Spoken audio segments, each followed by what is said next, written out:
United Kingdom, has a long tradition of ghost ships. One of these bits of lore is about a ship named Lady Lovibond. On February 13, 1748, Lady Lovibond, a three-mast schooner, left port for a leisurely sail along the Thames River near Kent, England, with the final destination of Oporto, Portugal.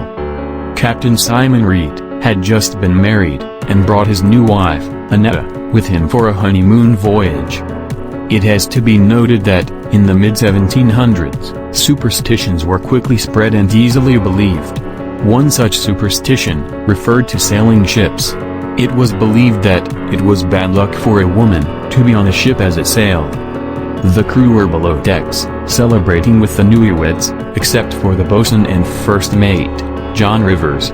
Although Rivers had served as best man at the wedding, he was also in love with the beautiful bride.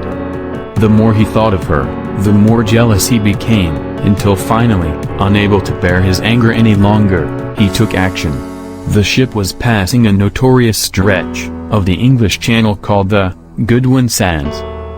The Goodwin Sands is a 9-mile stretch between Kingsdown, Kent, and Pegwell Bay, and is still one of the most dangerous passages of the English Channel. The conditions change so quickly, it can be observed as the tides change, and sediment moves around, as the water passes through the Straits of Dover. Some believe it was once an island, but there has been no geological evidence to support this theory. During low tide, as much as 1/10 of the total area can be exposed, and one can walk on the sediment. Over 1,000 wrecks have been recorded in this area since 1298, and it has become a virtual ship's graveyard.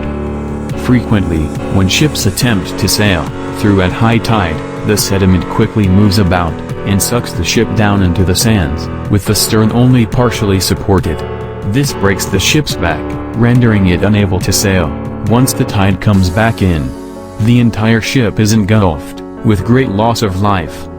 Two specific shipwrecks can be cited: at low tide, the Northeastern Victory and the Luray Victory, two American cargo ships, that were wrecked in 1946.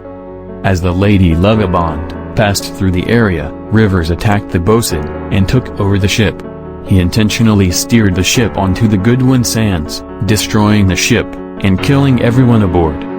Exactly 50 years to the day after the Lady Lovibond was destroyed, the captain of the ship Hidden Bridge recorded in his log that he had almost collided with a schooner with 3 masts. He reported that the sounds of a celebration coming from the ship as it broke up. A rescue team was dispatched, but could find no sign of the ship or its passengers. Another 50 years passed, and again on the 13th of February, locals saw a 3-masted schooner head toward the sands.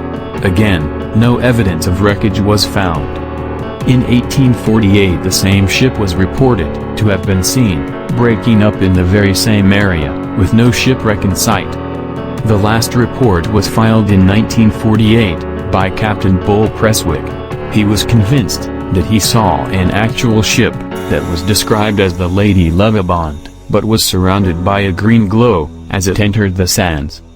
The folktales of the ghost ship created so much attention that many curious onlookers made their way to the sands in 1998 to catch a glimpse of the legendary ship, but were all disappointed when no ship appeared. Researchers George Behe and Michael Goss believe that the stories were a Valentine's Day invention, and were simply legends conceived to entertain.